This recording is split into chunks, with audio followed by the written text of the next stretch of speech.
जय श्री कृष्णा। श्री कृष्ण गोविंद हरे मुरारी, हे नाथ नारायण वासुदेवा। आप सभी का मेरे YouTube चैनल पर एक बार फिर से स्वागत है। आज रसपान कीजिए कार्तिक मास महात्म्य के तीसरे अध्याय का। साथ ही आज के वीडियो के अंत में आप सेठ जी और भगवान श्री कृष्ण की बहुत ही रोचक कथा सुनेंगे। उम्मीद करती हूँ आज की कथा भी आपको ज़रूर पसंद आई होगी। आपसे एक अनुरोध है, अगर आपको हमारी ये कथाएं पसंद आती हों तो प्लीज़ उन्हें लाइक करके कमेंट कर दिया करिए, और अगर नए हों तो प्लीज़ चैनल को सब्सक्राइब कर लीजिए। सौनक आदि 88,000 ऋषियों से श्री सूत जी महाराज कहने लगे कि कार्तिक और अन्य मासों में किए जाने वाले इन पवित्र व्रतों की जानकारी हासिल कर लेने के बाद देवर्षि नारद के मन में यह जानने की इच्छा जागी कि कार्तिक मास के लिए सर्वश्रेष्ठ व्रत कौन सा है। फिर उन्होंने इस बारे में श्री ब्रह्मा जी से पूछा। ब्रह्मा जी ने कहा, हे पुत्र, अब मैं तुम्हें उस परम गोपनीय और अटल फल देने वाले नक्त व्रत के बारे में बताता हूँ, जो सुख, सौभाग्य और मोक्ष के साथ साथ स्त्रियों को अटल सौभाग्य और सुहाग भी देता है। परम पवित्र पाप नाशक इस नक्त व्रत को विधिवत करने से सौभाग्यवती स्त्रियां मनोवांछित फल पाती हैं। इसलिए यह नक्त व्रत सौभाग्यवती स्त्रियों को अवश्य ही करना चाहिए। श्री ब्रह्मा जी के श्री मुख से इस व्रत की इतनी महत्ता को सुनकर श्री नारद के मन में इस व्रत को विधि विधान से करने की इच्छा जागृत हुई। तब देवर्षि नारद की जिज्ञासा शांत करते हुए श्री ब्रह्मा जी ने मुस्कुराते हुए कहा, हे वत्स, यह अति गोपनीय और देव दुर्लभ व्रत है, परंतु तुम्हारे से स्नेह और लोक कल्याण की भावना से कार्तिक मास के इस विशिष्ट व्रत के बारे में भी बतलाता हूँ। व्रत करने वाला आश्विन शुक्ला पूर्णमासी को प्रातःकाल उठकर शौच आदि से निवृत्त होकर दंत मंजन करे। इसके बाद 2 नदियों के संगम, नदी, सरोवर, कुंड, कुएं या फिर घर में ही स्नान करे। व्रत के एक दिन पहले सिर नहीं धोए और व्रत वाले दिन विधि पूर्वक स्नान करे, अर्थात सिर से स्नान करे और पवित्र भावना से विधाता का स्मरण करे। फिर व्रत का संकल्प इस प्रकार से करे कि हे जगत के रचयिता और कर्ता, आप कृपा करके मेरे पति देव की रक्षा और संतान की वृद्धि कीजिए। फिर सूर्य जाप करके सूर्य देवता को नतमस्तक होकर प्रणाम करे। उस दिन सुंदर वस्त्र और आभूषण धारण करे और फिर दिन में भोजन और जलपान कदापि नहीं करना चाहिए। पूरे दिन निराहार रहकर भजन, कीर्तन और पूजा में अपना दिन बिताना चाहिए। यहाँ पर देवर्षि नारद को श्री ब्रह्मा जी शरद पूर्णिमा, आश्विन पूर्णिमा, जिसे कोजागरी पूर्णिमा भी कहते हैं, उसके विधि विधान के बारे में बता रहे हैं। और यह व्रत हर सुहागिन महिला को करना चाहिए। पूजन विधि बताते हुए श्री ब्रह्मा जी ने कहा कि सायंकाल के समय श्री विष्णु की चांदी के पात्र में दूध डालकर पूजा करनी चाहिए। प्रतिमा अपनी सामर्थ्य के अनुसार सोने, चांदी, तांबे या फिर मिट्टी की बना सकते हैं। फिर उसे लाल या पीले वस्त्र पहनाएं, फिर विधि विधान से पूजा करें। चांदी के पात्र में रखे हुए दूध को सोने की मथनी से अथवा अपनी सामर्थ्य के अनुसार लकड़ी की मथनी से मथें। साथ ही यह प्रार्थना करें कि हे श्री हरि, मुझे भोग के लिए गऊ प्रदान करके मेरी संपत्ति की बढ़ोतरी कीजिए। मेरे पति को धन धान्य युक्त चिरायु कीजिए और बहुत से दास दासियां प्रदान कीजिए। इसके बाद ब्राह्मणों को भोजन कराएं और उसके बाद अपने परिवार के वृद्ध और वृद्धाओं को स्वादिष्ट भोजन करा के उनकी आत्मा को तृप्त करें। फिर तारों को देखकर स्वयं भी भोजन करें। यह आश्विन शुक्ल पूर्णमासी को किया जाने वाला नक्त व्रत है।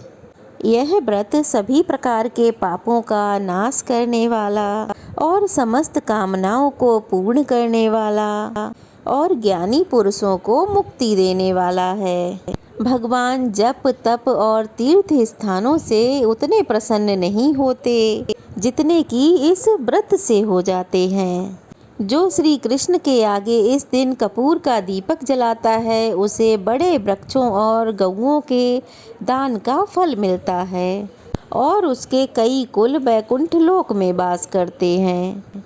जो केसर और कस्तूरी सहित कपूर अर्पित करता है उसके कई वंश वैकुंठ लोक को प्राप्त हो जाते हैं। जो स्त्री इस दिन वस्त्र दान करती है वह कपड़ों के सूत्रों की लड़ियों के बराबर करोड़ों वर्ष वैकुंठ में निवास करती है। जो इस दिन गहने दान करती है उसे ब्रह्मलोक की प्राप्ति होती है। जो स्त्री इस दिन श्री हरि का नाम लेती है और मस्तक पर निर्माल्य धारण करती है वह सदैव सौभाग्यवती और पतिव्रता बनी रहती है।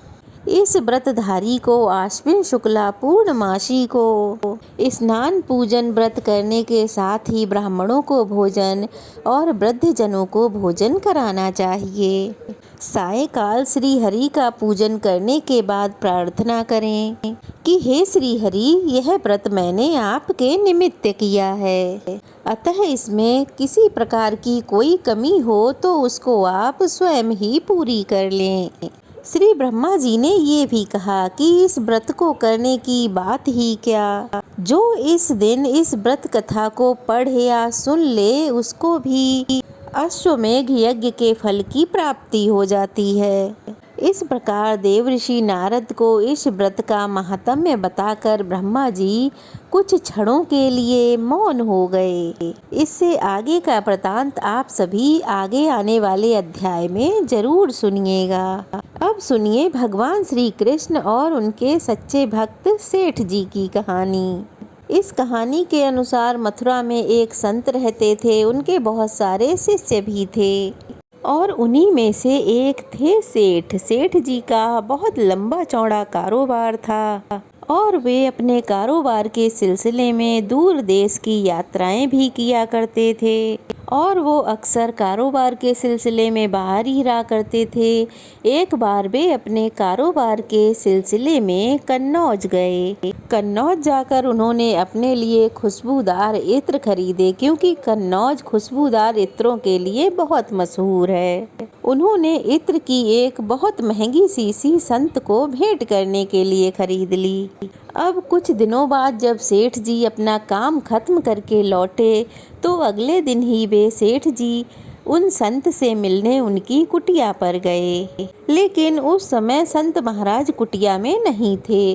जब उनके शिष्यों से पूछा तो पता चला कि संत महाराज तो यमुना किनारे गए हुए हैं ध्यान और स्नान करने के लिए। जब सेठ जी ने यह सुना तो वे चल दिए घाट पर और जब वे घाट पर पहुँचे तो उन्होंने देखा कि संत महाराज तो घुटने भर पानी में खड़े हुए कुछ देख रहे हैं और संत महाराज यमुना नदी में कुछ इस प्रकार देख रहे थे कि उन्हें अपने आसपास की कोई सुध ही नहीं थी।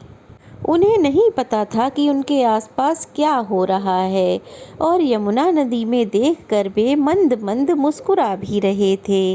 इस प्रकार सेठ जी ने दूर से जब संत जी को वहाँ खड़ा देखा तो भागकर उनके पास पहुँच गए और उन्हें प्रणाम करके कहने लगे, संत महाराज जी, मैं आपके लिए कन्नौज से इत्र की एक शीशी लेकर आया हूँ। संत महाराज ने कहा, अच्छा, ये तो बहुत अच्छी बात है, लाओ ये मुझे दे दो।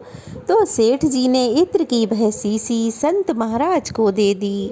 अब सेठ जी बड़े प्रसन्न, सोचने लगे शायद मेरा लाया हुआ इत्र संत जी को बहुत पसंद आया है। उधर संत महाराज ने वह शीशी खोली और सारा का सारा इत्र यमुना जी में डाल दिया।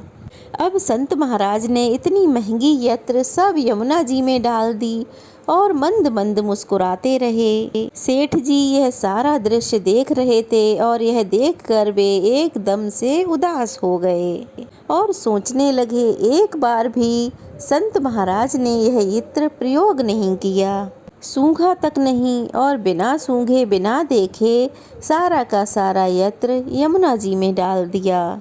यह सारा दृश्य देखकर सेठ जी बहुत उदास खड़े हुए थे, लेकिन उन्होंने कुछ बोला नहीं और चुपचाप उदास मन से अपने घर को लौट गए।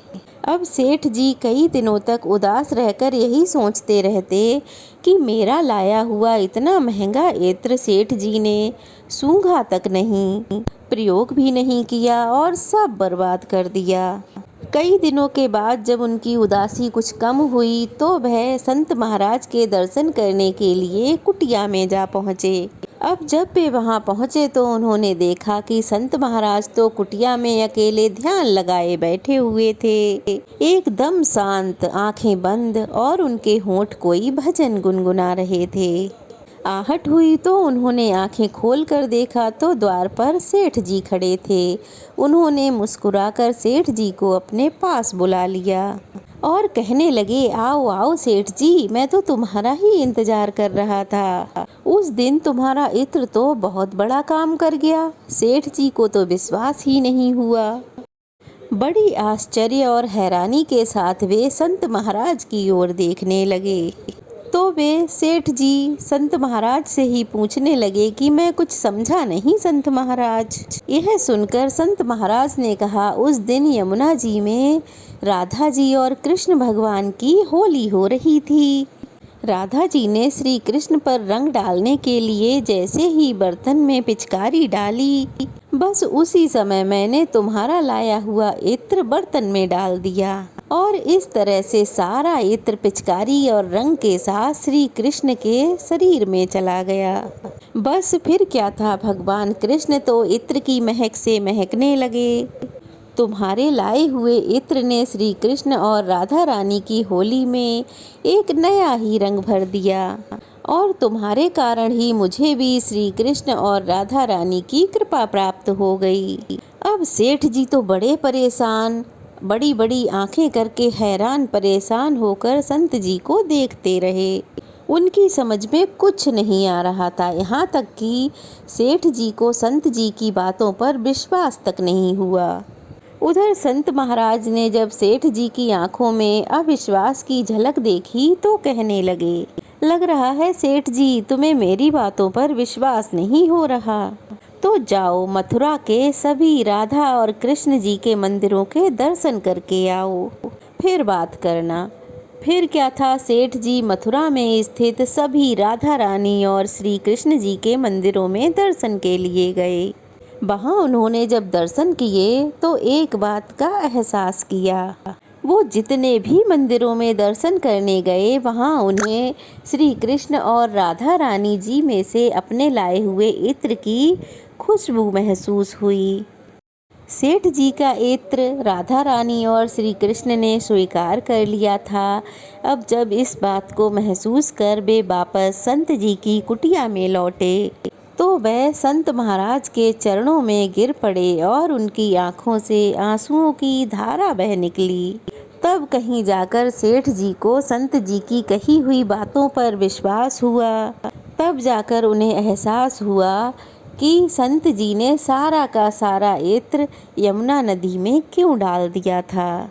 सेठ जी की आंखों से आंसू गिरते देखकर संत जी की भी आंखें अपने भगवान की याद में गीली होने लगीं। इसलिए हमेशा ध्यान रहे कि संत महाराज भले ही हमारे जैसे दिखते हों, लेकिन उनका ध्यान हमेशा उनके भगवान में ही लगा रहता है।